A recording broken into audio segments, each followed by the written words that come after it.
Well, good morning. Yes, it's me, Kenny Polcari, your host of the party, and today is Monday, September 25th, 2023. And as you can see, it's still dark outside, right? I got up early this morning, couldn't really sleep, had to get this done, and now I want to record it. So, what's going on today? What's going on this week? What is exciting? What's important to know and what's important to not know? Well, we are entering the final week of the third quarter. So I expect we're going to see lots of churn this week, right? Stocks remain in a downtrend. Rates are to remain higher for longer. It's a narrative we now know. The UAW is entering its 10th day and there's still no end in sight at all. And there's chaos continues on Capitol Hill. Kevy's job now on the line. 5 rogue members defining the narrative, right? What I say is toss out the fringes on both sides and then watch and see what happens. The PCE, the Fed's favorite inflation gauge, is out on Friday, and expectations are for it to be higher.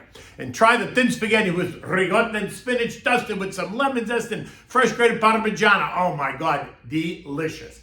Okay, so stocks dropped for the third straight week in a row as rising treasury yields take a bite out of investors' appetites. The VIX surging by more than 35%, blasting up and through the short and medium-term trend lines, only to advance and kiss the long-term trend line before finding any resistance. Oil continues to move up as demand outstrips supply, and JP Morgan's chief energy equity research fellow Christian Malik warns of 100 to 110 Brent in 2024. And even higher prices in 25 and 26, citing capacity shocks, an energy supercycle, and of course, the left's effort to push the world away from fossil fuels. It's like the more they push, the more dramatic it gets. I mean, can you think of anything else that's reacting so dramatically to all the efforts by the left to push it out? I mean, come on, you can say it. Okay, then we have China, who's mining record amounts of coal and importing record volumes of coal from both Australia and Russia, and this is sending coal stocks surging, right? Think BTU, now it's down 12% year to date, but it's had a 30% rally, right? Off its March lows. Arch up 10% year to date, CEIX, Consol Energy up 45%, AMR up 61% year to date.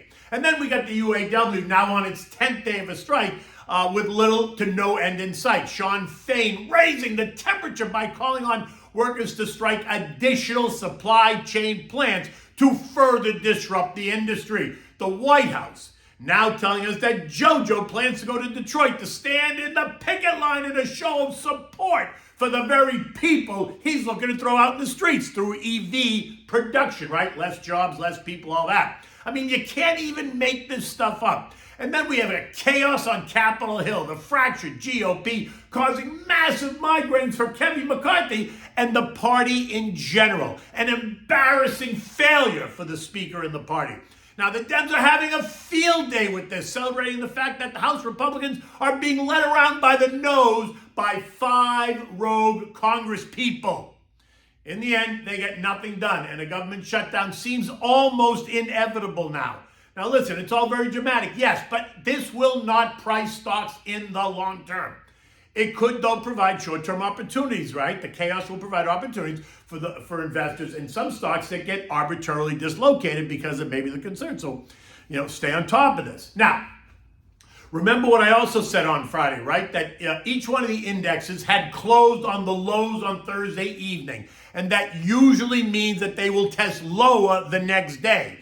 The next day was Friday. And while they tried to give it the good old college try and rally, it just wasn't going to happen, right? They did rally off the open, but they failed at about 11:45, losing all the gains and going negative until about 3 p.m.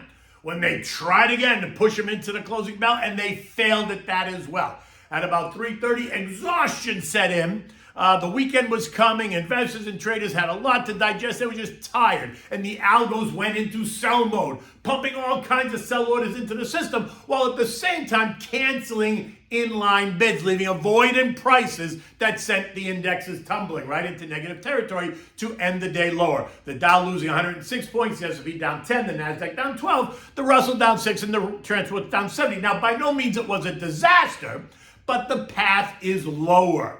The yields on the 2s and the 10s retreated just a bit, but not by any amount that was significant. The 2s are still yielding 5.1%. The 10s are yielding 4.43%. Shorter duration, 3 and 6 months, are yielding 5.5% 5.55% respectively. The government money market fund of Fidelity is paying you 5.1% for just sitting there, completely liquid, no risk, capiche? So at the moment, I'm not forced, nor are you forced, to do anything, right? But you're always looking because there's always an opportunity somewhere based on kind of the tone and the sentiment. So stay on the edge of your seat. Next up, a list of things to be concerned about is the weakness we're seeing in the industrials and the small cap space. These sectors have done an about face and have started to trade off, and that is usually a sign of a looming recession. What? A recession? No, say it ain't so. The industrials are down about 8% off the August 1st highs, leaving it just 2% away from what we call correction territory, as the airlines and other transportation stocks cut their outlook for the third quarter, which ends on this Friday. And why? Hello, think of the sudden surge in oil prices, diesel and gas expenses going up, which means profits go down, right? That's also in your Econ 101 textbook. Small caps are actually in correction territory because they are off 11% from their August 1st high. The mid caps are down 9%, the S&P's off 6% during the same time period, while the Nasdaq's off 8% and the transports are down 9.9%. So we are right on the edge of correction territory for all of the indexes. But let me remind you, because it's important, all of the indexes are still positive on the year, at least right now. The Russell's still up 1% year to date. The industrials are up 2.5%. Those are the two at risk of going negative, clearly sooner rather than later. The other indexes are still up double digits. In the end, investors, both institutional and retail, are still very concerned about the next inflation read. And that's due out on this Friday, September 29th, when we get the latest PCE deflator, the Fed's favorite inflation metric. And guess what? It is expected to go up to 3.5%, up from 3.3 year over year, while month over month expected to go up 0.5% up from 0.2. But not so fast, kiddies, and why not? Because they don't want you to focus on that. They want you to focus on the core deflator, which eliminates food and energy, saying that when you take out these two sectors, then it's all a bed of roses and everything's wonderful. The year over year core reading is expected to be up 3.9%, but that's down from 4.2%. While month over month this remains unchanged at plus 0.2%. And what does this mean for the path forward? Are we still in pause mode in November? For that, you're going to have to wait for the September CPI and PPI reads that are due out on October 11th and 12th, just ahead of the start of earnings season again, which officially kicks off on the 13th of October with Dow member J.P. Morgan taking center stage. Now, on Friday, tech and energy were the only two sectors in the broad S&P that were in the green. The other 9 sectors are all low, with consumer discretionary being the worst performer in the group. The contra trades, though, continue to show life as the market declines, right? The DOG gained 0.3, the SH was up 0.3, the PSQ added 0.1, while the VIXI added 0.25%. And the SPXS, remember that triple leverage short ETF, that gained 0.8%. The economic data was also weaker. S&P manufacturing coming in at 48.9, still in contractionary territory, while services PMI came in 50.1, below the estimate of 50.4, now sitting right on neutral. Eco data today includes the Chicago and Dallas Fed surveys, nothing that's really going to drive the action in the markets. This morning futures, they've been all over the place overnight. They were up, they were down, they were up. When I wrote it at 6 p.m., they had turned lower, but now, at 6:30, they've turned up again, but up small, right? Up 2 points, 4 points, 5 points, like that. Nothing dramatic. It's just that investors are still trying to digest the swift moves in rates, right? Investors are now deciding what is fair value under these new circumstances. The higher for longer narrative, which, by the way, isn't really new. They just were always trying to ignore it. Jay Powell was very clear, higher for longer, but nobody wanted to really pay attention. The recent breakout in Treasury yields forcing many to ask, okay, now what?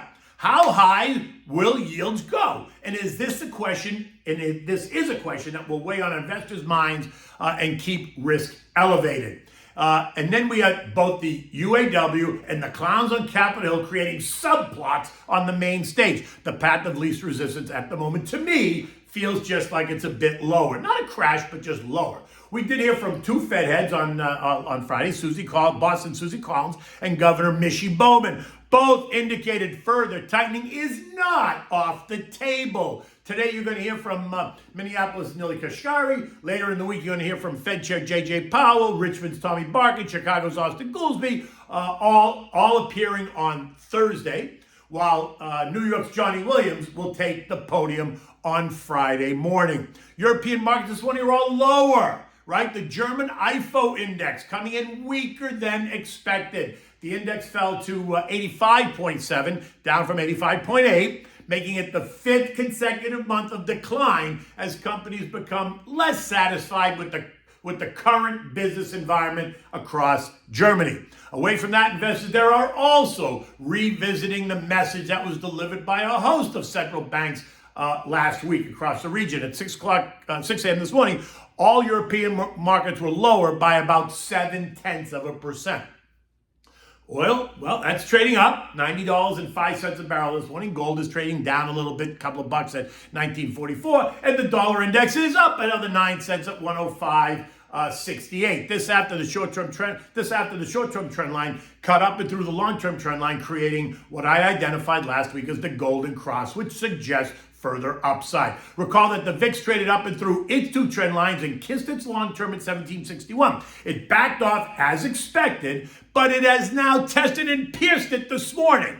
Also as expected, because we talked about that. And this morning it's up 76 cents at 17.96, 30 cents above the trend line, which now leaves 20 right in the line of sight. And that would be another 16% move up from here on the VIXie. The S&P ended the day at 43.20, down 10 more points, leaving us even deeper in this new trading range of 41.90, 43.70.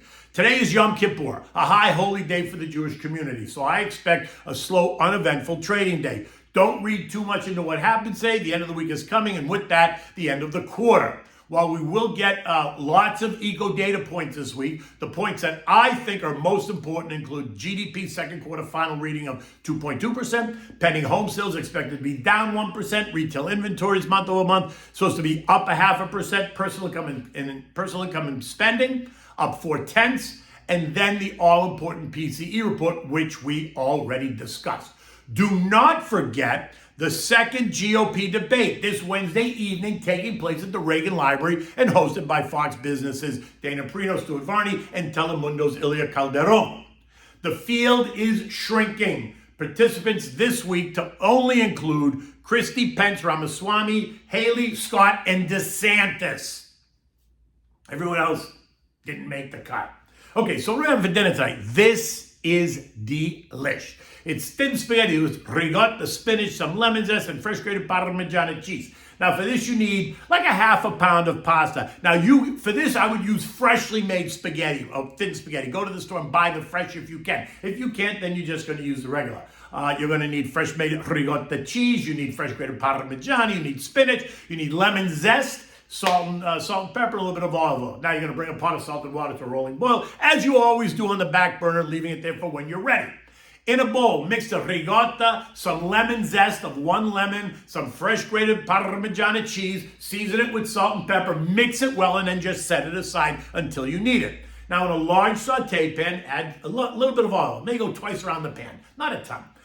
Turn the heat to medium-high. Add the spinach and then add half a cup of water so that the spinach steams and doesn't cook, right? You want it to steam. When it's done after 3 or 4 minutes, just turn it off the heat. Let it sit there until you're ready. Now cook the pasta. Return the spinach to the heat right before your pasta is done. Once the pasta is done, take it out and add it directly to the saute pan with the spinach. Now add in the ricotta Parmigiano mixture to that whole pot. Take a ladle or so of the tears of the gods, which is the pasta water.